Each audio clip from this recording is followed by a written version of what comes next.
All right, so what we have is an abandoned manor.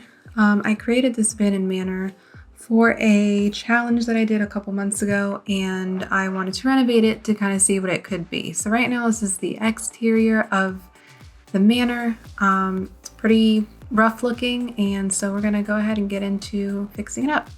I started with taking out all of the greenery, all the bushes, trees, and any of the vines growing on the house, just to give me a clean slate so I could see what I could work with.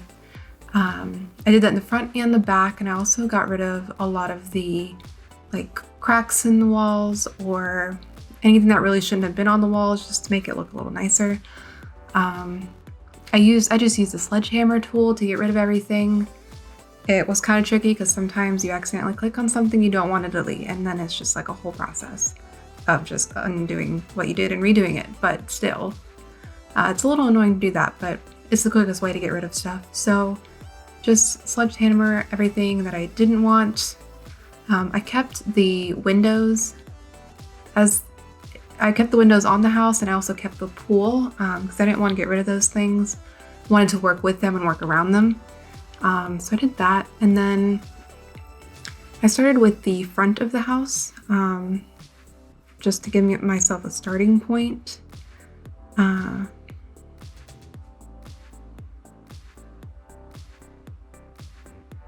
Yeah, so after I got rid of everything, I kind of saw the structure and wanted to decide what color to make it.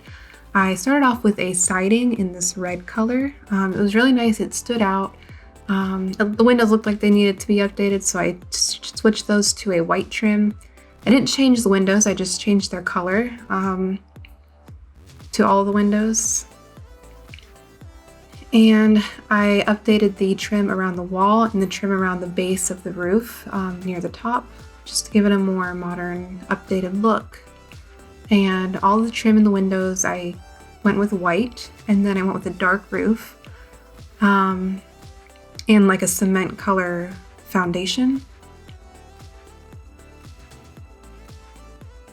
And it was looking really nice, very up to date and nice and clean and new looking.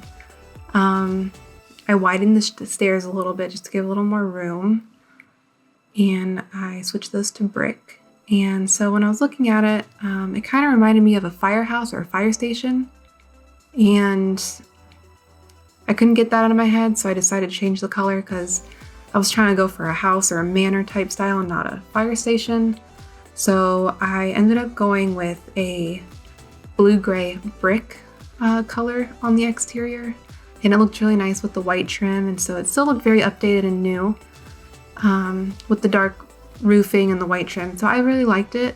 It was giving me Brindleton vibes, like this house kind of looked like it came right out of Brindleton Bay.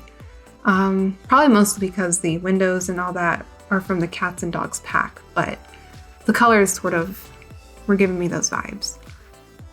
So I went ahead and replaced the back door also with, of course, a white trimmed door. After that, I really liked the way it looked very updated. So I was happy with that, and then I moved on to the landscaping. I started out in the front. First got rid of all of the broken down stone wall and replaced it with a newer fence. I was looking for a mid-level fence, but I didn't like any of the ones I was seeing, so I just went with this low one, of course white to go with the rest of the trim, and I just had it in the front area, so there's like a front lawn that's enclosed. And then I just basically tried to add some texture with different grass prints and all of that. Didn't really matter because it's going to be covered up anyway with a lot of landscaping, but just in case, I added it. I went ahead and put in some trees. I really like these trees, and those are two of the trees that I put in, the tallest trees that I have in the front. I then went and put some shrubs and bushes. I tried to stay with the symmetrical look. Just because the house itself was so symmetrical, I wanted the landscaping to be somewhat symmetrical to match it. So I went ahead and did that with the large ferns and the little shrubs in the front. And then of course my favorite landscaping item is the base game. I don't know what it's called. It's the bush that has yellow flowers that I just placed. I like to scale it up by 1 so that it looks like a controlled overgrown area. Just makes it look nice and natural. Because like in real life, plants just grow wherever they want. They're not in unless you cut them that way. They're usually not growing in like a perfect circle or anything like that. So I like to use that as the ground cover, and then I add different types of bushes and flowers on top of that to just give it more color and a more natural look. So I kind of just place them wherever. I also like to do different sizes of like the ferns. So in the front, you can see the 2 big ferns. I usually go ahead and place 2 regular size of the same plant, sort of near either in the front or the back. And for this, I place it in the back corners, just to also give it some natural looking vibes. Because of course, when you have multiple plants, they don't all grow at the same rate. So it just adds an extra hint of natural plant growing, I think. After that, I was kind of happy with it.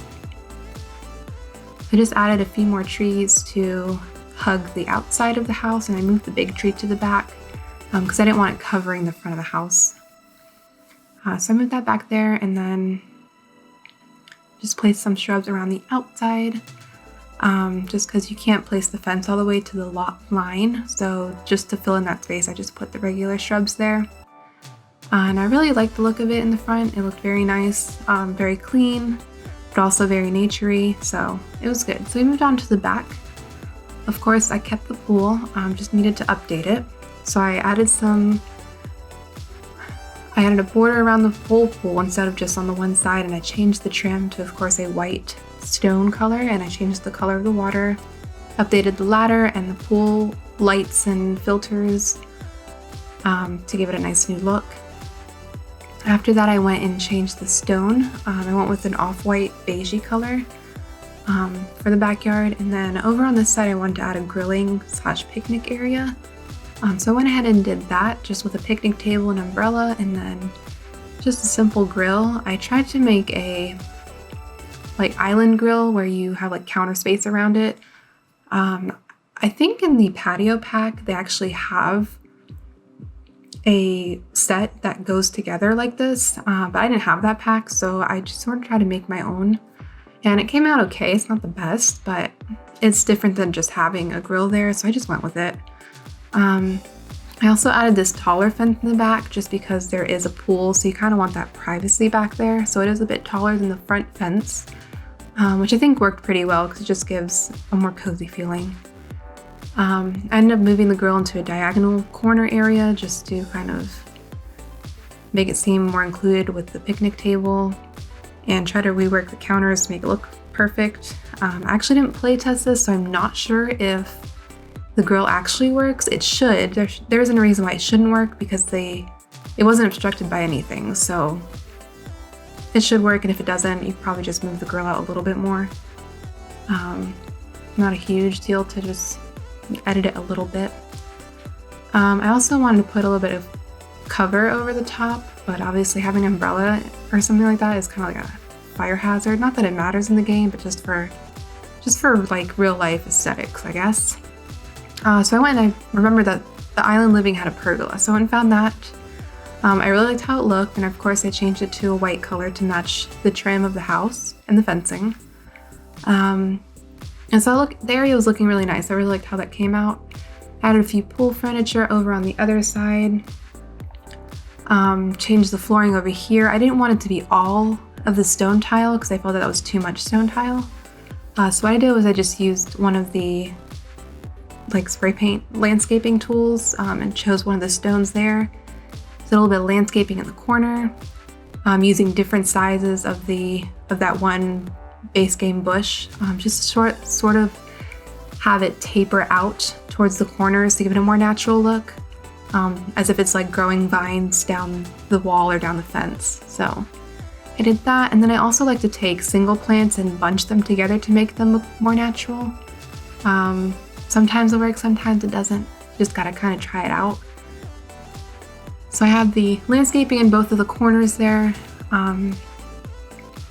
just to give it sort of a nice backyard view when you're hanging out at the pool or grilling.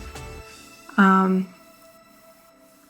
space in the back seemed very open, and I didn't know how to transition from the pool area to the picnic area. So what I ended up doing was placing tall fences that are sort of like see-through, kind of like a divider fence that isn't meant to like keep anything out, but more to just divide up areas. So I added that and added some vines sort of creeping up the fence to give it a more backyard look so that it wasn't so plain. That way it's dividing like the dining area from the pool area, kind of like if, like in real life, if you had a pool area, like if you had a big backyard with a pool, you may want to like hang out with your friends and eat lunch on one side while people are playing in the pool, you know, being loud and whatever. So I just thought maybe having a divider would make sense in this case, if you think of it like that way. I liked how it turned out. The green and the vines looked really nice. Again, camera's going all over the place because it's trying to go over stuff. And then here's the finished look. So this was the before picture of the front, very abandoned looking, and here's the after picture. Very clean cut, modern looking, nicely done and clean. In the backyard, I really like how it turned out, so I hope you guys did too. It is on the gallery and the interior will be up after this one, so look out for that. Enjoy!